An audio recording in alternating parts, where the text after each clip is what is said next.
యెహోవా నీ నామము ఎంతో బలమైనది, ఎంతో ఘనమైనది, ఎంతో ఘనమైనది. యెహోవా నీ నామము. మోషే ప్రార్థించగా మన్నాను కురిపించితివి. మోషే ప్రార్థించగా మన్నాను కురిపించితివి. యెహోషువ ప్రార్థించగా సూర్య చంద్రుల నాపితివి. సూర్య చంద్రుల నాపితివి. యెహోషువ ప్రార్థించగా సూర్య చంద్రుల నాపితివి. సూర్య చంద్రుల నాపితివి. యెహోవా నీ నామము. అపోస్తల కార్యం 6వ అధ్యాయం 1వ వచనం. ఆ దినములో శిష్యుల సంఖ్య విస్తరించినప్పుడు అనుదిన పరిచయలో తమలోని విధవరాండ్ర చిన్న చూపు చూచిన హెబ్రీల మీద గ్రీకు భాష మాట్లాడే యూదులు సణుగసాగిరి. ఈ వచనంలో 6వ అధ్యాయం 1 నుంచి 7 వరకు సమస్యలు తెచ్చేవారు, సమస్యలు పరిష్కరించేవాళ్ళు. విశ్వాసులు 2 రకాలు. సమస్యలు పెట్టేవాళ్ళు, పెట్టిన సమస్యలను పరిష్కరించేవాళ్ళు. ఇక్కడ కూర్చున్న వాళ్ళకు హెబ్రీల మీద గ్రీకు భాష మాట్లాడే యూదులు సడగసాగుతున్నారు. ఎందుకంటే వాళ్ళు మమ్మల్ని చిన్న చూపు చూస్తున్నారు. దేవుని బిడ్డలారా, సంఘంలో కానీ సభల్లో కానీ క్రైస్తవ జీవితంలో కానీ వాక్యం ఎంత ముఖ్యమైందో సహవాసం అంతకంటే ముఖ్యమైనది. అద్భుతమైన సహవాసాలు కట్టిన గొప్ప దైవజనులకి వాళ్ళు పెద్ద పండితులు కాదు, థియాలజిస్టులు గారు. వాళ్ళు సహవాసాన్ని కట్టగలిగారు, వందల వేల సంఘాలను కట్టగలిగారు.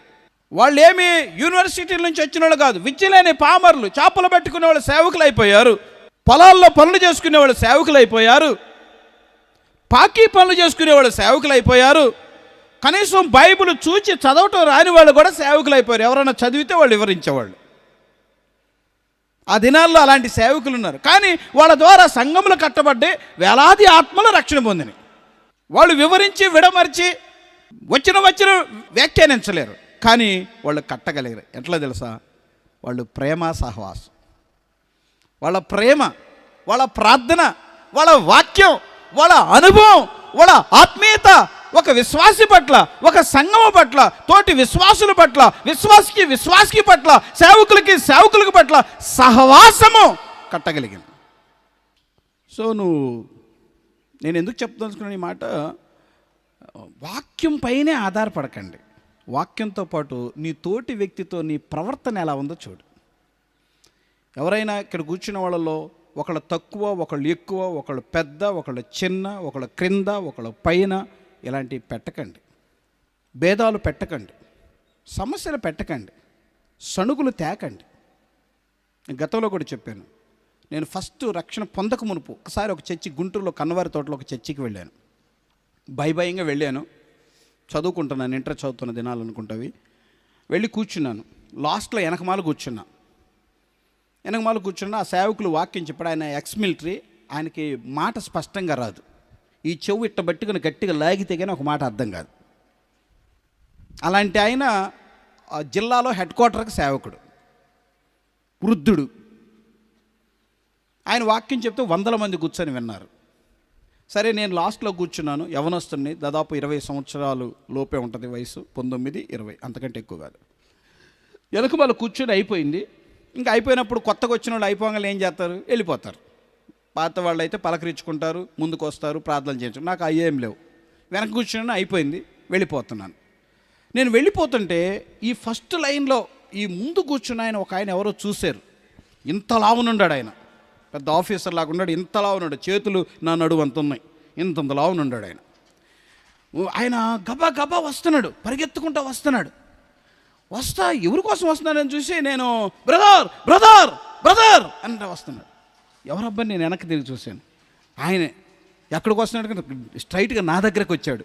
నా దగ్గరికి వచ్చేసి నన్ను ఇలా గట్టిగా కౌగిలించుకొని బ్రదర్ ఇట్ట పట్టుకొని ప్రైజ్ లార్డ్ ప్రైజ్ లార్డ్ అని ఒత్తుతున్నాడు.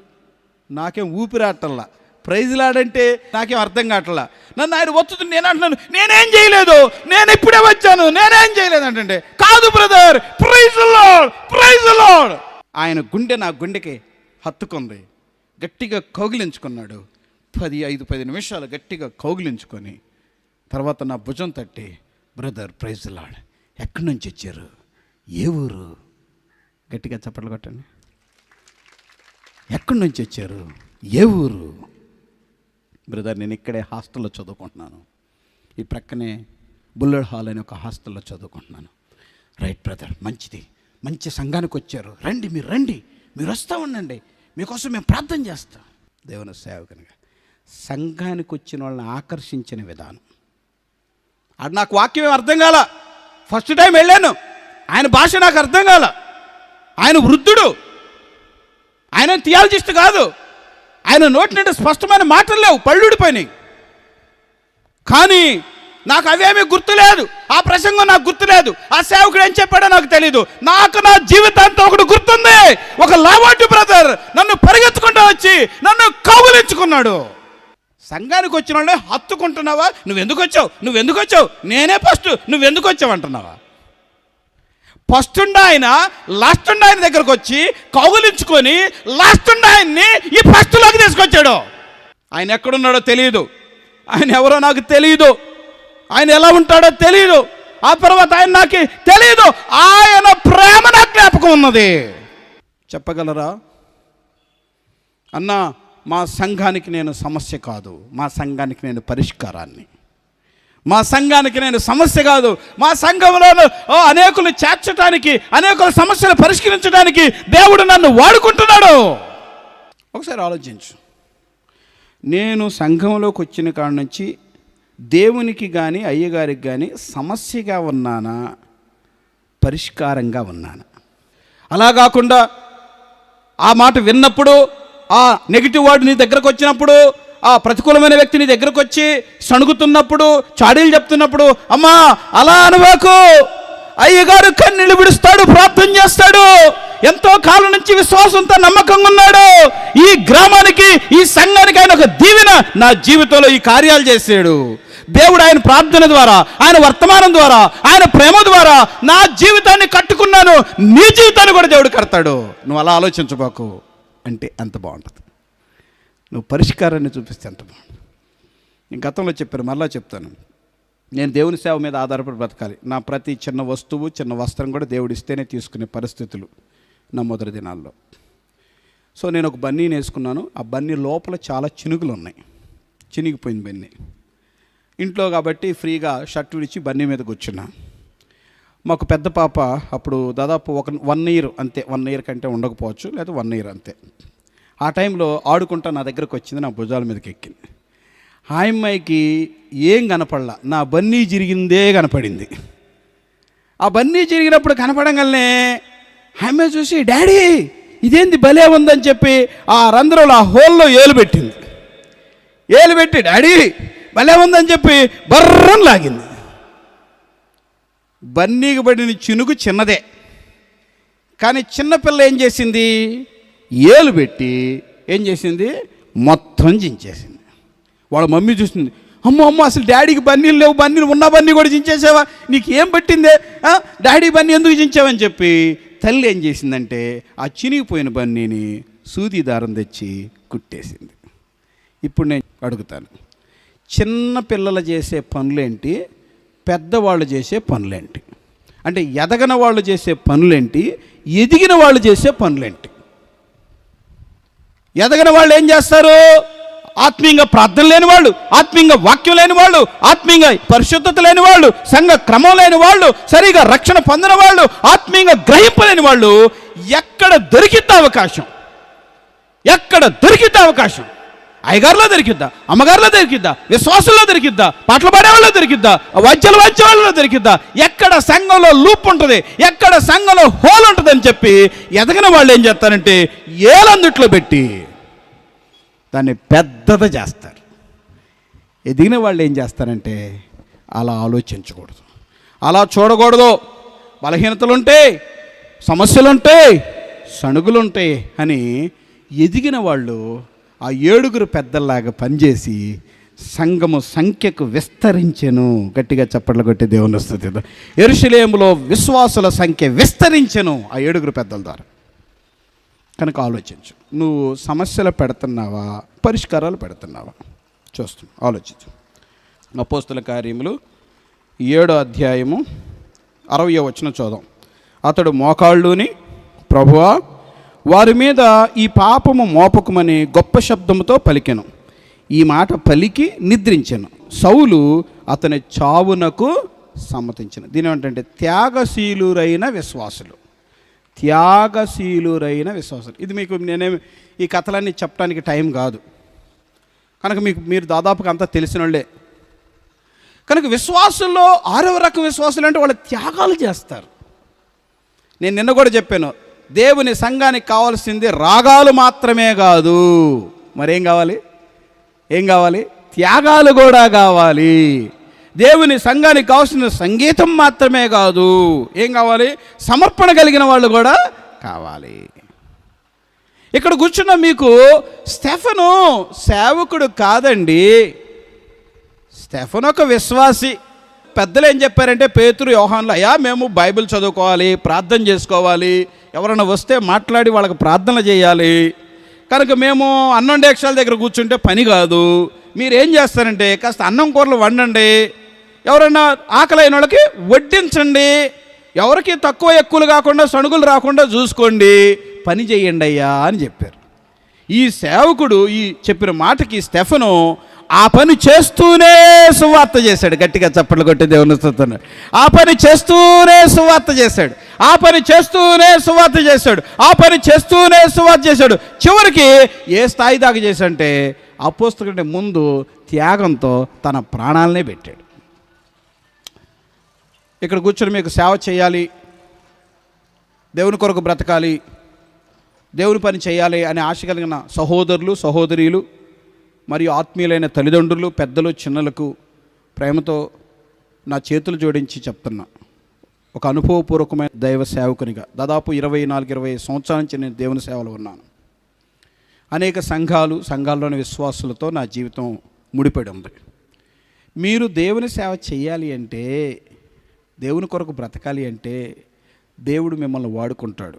ఆశ మంచిది, ఆతృత మంచిది, సమర్పణ మంచిది. ఏం చేయాలంటే, సమస్యలు ఎక్కడున్నాయి అనక సంఘాలు ఎక్కడ లేవు, వాక్యం ఎక్కడ లేదు, ప్రార్థనలు ఎక్కడ లేవు, సేవకులు ఎక్కడ లేరు, అది గమనించి అది ఎక్కడికైనా సరే, అది ఉత్తర భారతదేశమా, అది ఛత్తీస్గఢా, అది ఒరిస్సానా, లేకపోతే అది ఇంకా ఎక్కడా, నీ నీడెక్కడుంది, నీ అవసరత ఎక్కడుంది, త్యాగంతో, ఆమె ఏం చెప్తారా కొద్దిగా, త్యాగముతో, సమర్పణతో, నీ కష్టముతో, నీ ధనముతో, నీ విశ్వాసముతో పేతురు నేల మీద కాలు వేసినట్లుగా దేవుని సేవలో కాలు పెట్టు. జోషి గారు, దైవజనులు, రేడియో టీవీ వర్తమానికులు జోషి గారు ఒకసారి తనతో పాటు వాళ్ళ మేనల్లుడు గారు, వాళ్ళ బంధువుని సహకారిగా తీసుకొని వస్తూ ఉంటాడు, మీటింగ్లకి వెళ్తూ ఉంటాడు. ఒకరోజు ఎందుకో నేను అందరికీ చెప్తున్నాను, నా పక్కన నుండికి చెప్పలేదు ఇంతవరకు సరిగా సువార్త సేవ గురించి అని. వాడు చెప్పాడు, అరే బాబు ఎట్రారా అన్నాడు. చెప్పండి అయ్య గారు అని అంటే, ఏం లేదురా, ఇంతకాలం సేవకుని పక్కన నాతో ఉంటున్నావు కదా, మరి ఇంకా నువ్వు ఎందుకు సేవకు సమర్పించుకోలేదురా, నువ్వు సేవకు రావచ్చు కదా అని ఋషి గారితో. అయ్యగారు, నేను ఎందుకు సేవకు రాను నాకు తెలియదా, నీతో పాటు నేను ఉండట్లేదా, నువ్వు ఎక్కడికి వెళ్తే అక్కడ నీకు ఎట చూస్తున్నారు, చికెన్ పెడుతున్నారు, గారెలు పెడుతున్నారు, బూరెలు పెడుతున్నారు, స్వీటులు పెడుతున్నారు, నీకు మటన్లు పెడుతున్నారు, వాళ్ళే అడిగి పెడుతున్నారు, ఇవన్నీ నేను చూడటం లేదా, నేను తింటం లేదా, నేను ఎందుకు రాను అన్నాడంట. ఓరి ఓరి ఓరి, నువ్వు సేవకు వస్తానంది ఎందుకంటరా, అరే బాబు నాకు ఇప్పుడు చికెన్లో మటన్లు పెడుతుందే చూసావు కానీ నా ప్రారంభం చూసావంటరా, నా పరిస్థితి చూసావంటరా, నేను బీటెక్ చదువుకొని ఇంజనీరింగ్ అయ్యిండి కూడా ఇంజనీరింగ్ జాబ్ విడిచిపెట్టి నేను సేవకు వచ్చిన రోజు నాకు కూడు లేదురా, నాకు గూడు లేదురా, తిట్టిన వాళ్ళు ఉన్నారు, కొట్టిన వాళ్ళు ఉన్నారు, చంపాలనుకున్న వాళ్ళు ఉన్నారు, మిషనరీ పరిచర్యలోకి ఎన్నో ప్రాంతాల్లో కాలినడక నడిచిన ఊళ్ళు ఉన్నాయిరా, నువ్వు అవి చూడకుండా ఈ గారెల బోర్లు ఎందుకు చూసావురా. చాలామందికి నేను సేవ కొరకు సమర్పించుకున్నాను. మా నాన్నగారికి విజయవాడ ప్రాంతం మంగళగిరి ప్రకాష్ నగర్లో ఒక మంచి సంఘం ఉన్నది. నేను చెన్నైలో బైబిల్ కాలేజ్ చదువుకున్నాను. మా Bible college director Finny Joseph గారు, వారు నన్ను 3 సంవత్సరాల ట్రైనింగ్ అయిపోయినాక వెళ్ళేటప్పుడు నువ్వేం చేయాలనుకున్నావు అన్నాడు. నేను మిషనరీ సేవ చేయాలనుకున్నాను అన్నాడు. మిషనరీ సేవ చేయాలనుకున్నావు, ఎక్కడికి వెళ్తావు? మరి బీహార్ వెళ్తావా అన్నాడు. ఖచ్చితంగా వెళ్తాను అన్నాడు. అయితే నువ్వు ఇంటికి వెళ్ళబాకు, 1 నెలలో సెలవులు అయిపోయిన తర్వాత వచ్చేసాయి, నీ కొరకు నేను మంచి భవిష్యత్తును చూస్తాను, మా సంస్థలో పనిచేయి.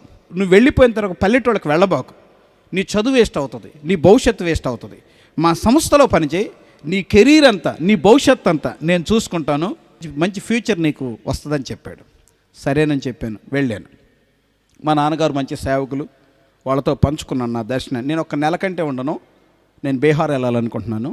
మా డైరెక్టర్ కూడా నాకు మంచి ప్రోత్సాహాన్ని ఇచ్చాడు, వెళ్తానని చెప్పాను. మాకు ఒక సహవాసం ఉంది, సహవాసానికి ఒక క్రమం ఉంది. దైవజనులందరూ కూర్చున్నారు, మాట్లాడుకున్నారు, నాతో మాట్లాడు, అయ్యా మంచిది, నీ సమర్పణ మంచిది, నువ్వు మిషనరీగా చేయాలనుకుంటున్నావు కాబట్టి మరి రకరకాల సహవాసాలు, రకరకాల పద్ధతులు ఉంటాయి. కానీ మన సహవాసాలు పుట్టావు, మన సహవాసాలు పెరిగావు, నీ కొరకు ప్రార్థన చేసాం, నువ్వు బయటికి వెళ్ళటం మాకు ఆలోచనలు రావటం లేదు. ప్రకాశం జిల్లాలో బాగా వెనకబడిన ప్రాంతాలు ఉన్నాయి, నువ్వు అక్కడికి వెళ్ళు, మిషనరీగానే వెళ్ళు, అక్కడ సేవ చెయ్యి అని ప్రార్థన చేసి అభిషేకించి పంపించారు. నేను ఒక పాత సూట్ కేసులో కొన్ని బట్టలు పెట్టుకున్నాను, కొంత చిల్లర కానుకిస్తే అవి తీసుకొని ప్రకాశం జిల్లాకి వెళ్ళాను. వెళ్ళిన తర్వాత సేవ ఎక్కడ లేదో చూశాను, సంఘాలు ఎక్కడ లేవో చూశాను. భిక్షగాళ్ళ మధ్య, గంగిరెద్దుల వారు అంటారు, సంక్రాంతి అప్పుడు గంగిరెద్దు వేసుకొని బోర్లు ఊదుకుంటూ వస్తారు. 6 నెలలు ఇళ్ళ కాడుంటే 6 నెలలు ఊళ్ళ మీద భిక్షాటన చేసి వస్తారు. అటువంటి ఊరిలో నా మొదటి సేవ ప్రారంభమైంది. వాళ్ళకి తినటానికి లేదు, నేనే చీపురు పట్టుకొని, అక్కడ మనుషుల కంటే పశువులు ఎక్కువ ఉంటాయి, ఆ పశువుల పేడ, ఆ పెంట అంతా ఊడ్చుకుంటా పట్టలేసుకొని కూర్చునేటప్పుడు మా డైరెక్టర్ మాటలు నాకు గుర్తుకొచ్చినాయి. డానియేల్, నీ భవిష్యత్తు పాడవుతుంది, నువ్వు గ్రామాలకు వెళ్ళబాకు, పల్లెల్లోకి వెళ్ళబాకు, నా దగ్గరుండు, మా సంస్థలుండు, నీకు మంచి భవిష్యత్తు ఇస్తానన్నాడు. కానీ నేను వినకుండా వచ్చాను. ఇప్పుడు ఊడ్చుకున్నాను, పేడెత్తేసుకున్నాను, పెంటెత్తేసుకున్నాను, చాపలు వేసేసుకున్నాను, పరదాలు వేసుకున్నాను, కరెంటు లేదు, ఒక కిరోసిన్ లైట్, పెట్రోమస్ లైట్ అంటారు, దాన్ని కొట్టి కొట్టి ఆ పురుగులంతా ముఖాన పడుతుంటే, కళ్ళంతా దురదలు పడుతుంటే అటువంటి ప్రాంతంలో సేవ ప్రారంభించాను. పడుకోవటానికి కుదిరేది కాదు, వాళ్ళ ఇళ్ళ దగ్గర పడుకోమనేవాళ్ళు, ఆ మంచం మీద అది అంతా కుక్కలు కూడా పడుకునేవి, దాని మీద మేము పడుకోవాలి. దుప్పటి అడిగితే ఒక బొంత లాంటిది ఇంత మందపడి ఇచ్చేవాళ్ళు, అది ఎన్ని సంవత్సరాలు అయిందో ఉతికి, అది కప్పుకోలేము, కప్పుకుంటేనే కంపు, కప్పుకోకపోతేనే దోమలు కొడతాయి. వాళ్ళకి పశువులతో పాటు కుక్కలు కూడా ఉంటాయి వేటలకి, ఆ కుక్కలకి మేము మధ్యరాత్రి లెగితే బౌవమంటే మంచం కాడ, ఇక లేకోకుండా పడుకోవాలి, లెగవాల్సిన అవసరం ఉంటుంది. అటు లెగవకుండా పడుకోలేక రాత్రంతా చలికి, పొలాల్లో ఇళ్ళు ఉంటాయి వాళ్ళకి, ఆ చలికి కొండల పక్కన. అది నా సమర్పణ గురించి చిన్న ఇంట్రడక్షన్. ఇలాంటివి ఎన్నో ఉన్నాయి. త్యాగం అనండి ఆ మాట, మీరు చెబుతుంటే పోవాలన్నట్టుంది నాకు. గట్టిగా చెప్పండి, త్యాగం. ఆది సంఘము త్యాగం, ఆది సంఘపు త్యాగాలు ఈరోజు మనకు రాగాలుగా మారినాయి. ఆది సంఘపు సంఘాలు ఈరోజు మనకు సంగీత సభలుగా మారినాయి. ఆది సంఘపు సమర్పణలు ఈరోజు మనం కడుపు నిండా తినడానికి కారణమైంది. త్యాగాలు లేకుండా ఒక యవనస్తుడు వచ్చి, అయ్యగారు సేవకు వస్తాను, నేను తొందరగా డెవలప్ అవ్వాలి, సంఘం ఎక్కడ పెట్టాలో చెప్పు అన్నాడంట. ఆయన పెద్ద సేవకుడు, చాలామంది వస్తారు సంఘానికి. ఆయన అన్నాడంట, నువ్వు తొందరగా డెవలప్ అవ్వాలంటే నా పక్కనే సంఘం పెట్టుకో అన్నాడంట. అదేంది అయ్యగారు, నీ పక్కన ఎట్ట పెడతాను అయ్యగారు అంటే, మరి నువ్వు తొందరగా డెవలప్ అవ్వాలి కదా, నువ్వు తొందరగా మైకు పట్టుకోవాలి కదా, నువ్వు తొందరగా స్టేజీ మీదకి రావాలి కదా, నువ్వు 20 సంవత్సరాలకే 80 సంవత్సరాల నటన చెయ్యాలిగా, ఇదంతా స్కిట్టేగా, ఇది అనుభవం కాదుగా, అందరి ముందు ఎగరటమేగా, ఆడటమేగా, పాడటమేగా.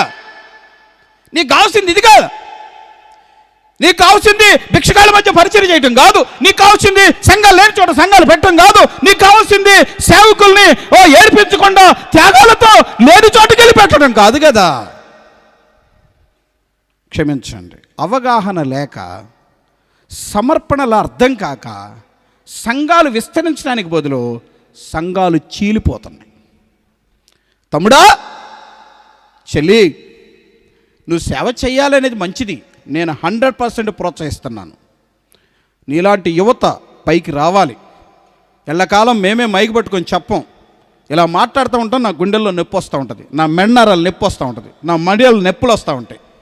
గట్టిగా చేస్తే ఇంకా 4-10 ఏళ్ళు కంటే చేయలేం. ఆ తర్వాత తరాన్ని మీరే నడిపించాలి. ఆ తర్వాత వేదికల మీదకి మీరే వస్తారు. వేదిక మీదకి వచ్చేదాకా వేదిక కింద నువ్వు చేస్తున్న పనేంటి? సభల్లో మాట్లాడేదాకా సంఘాలు లేని చోట నువ్వు చేసిన సేవేంటి? నేను ఈరోజు ఇక్కడికి వచ్చాను. 24 సంవత్సరాల క్రితం ఎక్కడున్నాను?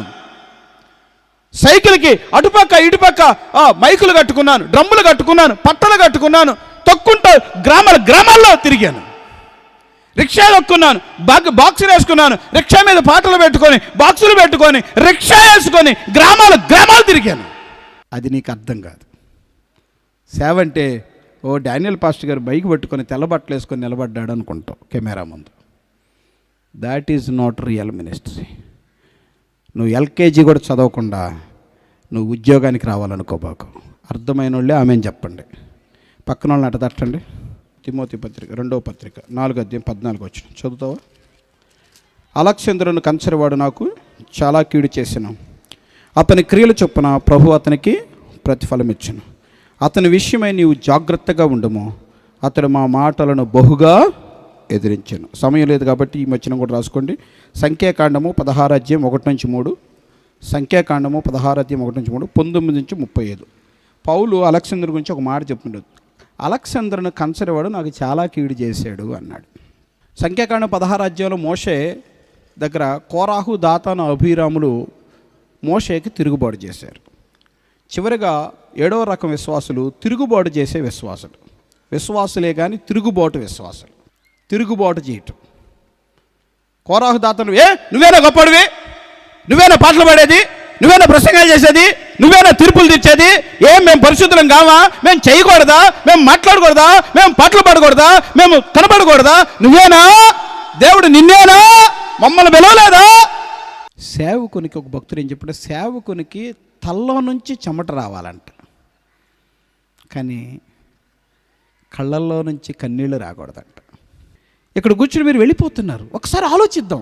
నా సంఘానికి నేను ఒక అలెగ్జాంద్రులాగున్నానా, నేను ఒక స్టెఫనులాగున్నానా, నేను కీడు చేసేవాళ్ళలాగున్నానా, నేను ప్రాణం పెట్టేవాళ్ళలాగున్నానా?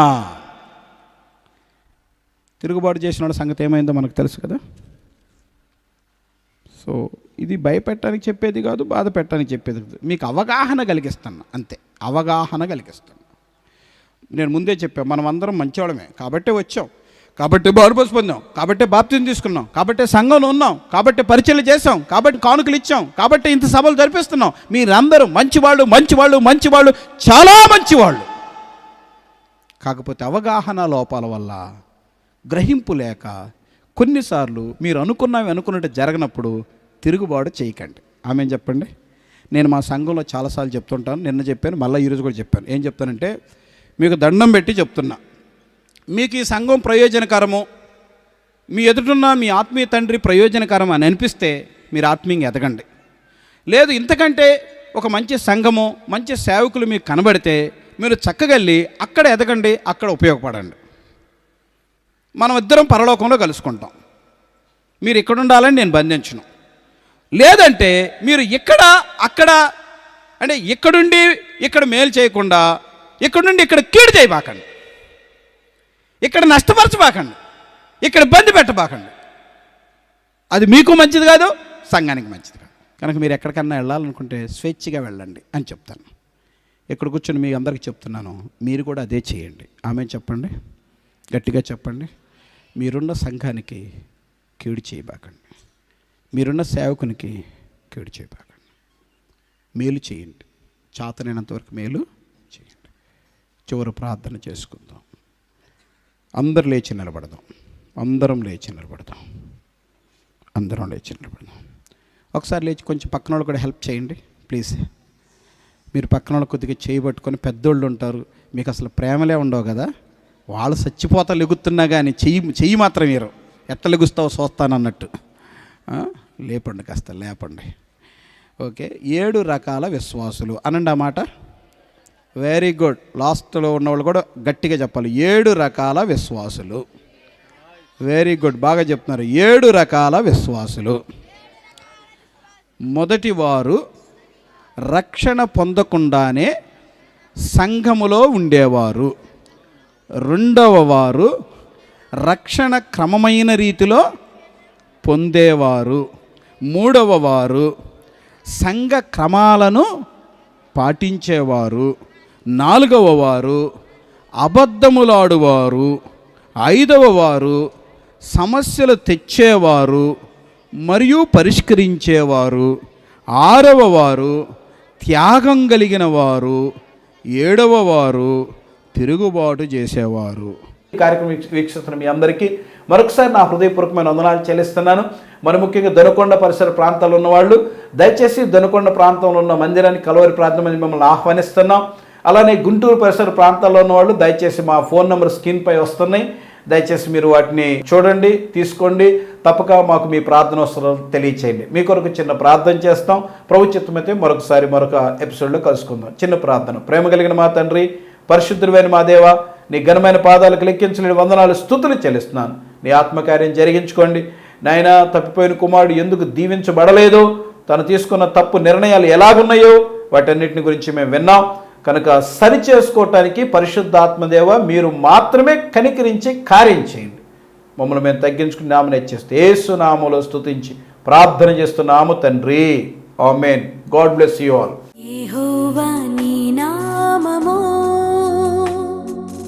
ఎంతో బలమైనది, ఎంతో ఘనమైనది, ఎంతో ఘనమైనది. యెహోవా నీ నామము. మోషే ప్రార్థించగా మన్నాను కురిపించితివి. మోషే ప్రార్థించగా మన్నాను కురిపించితివి. యెహోషువ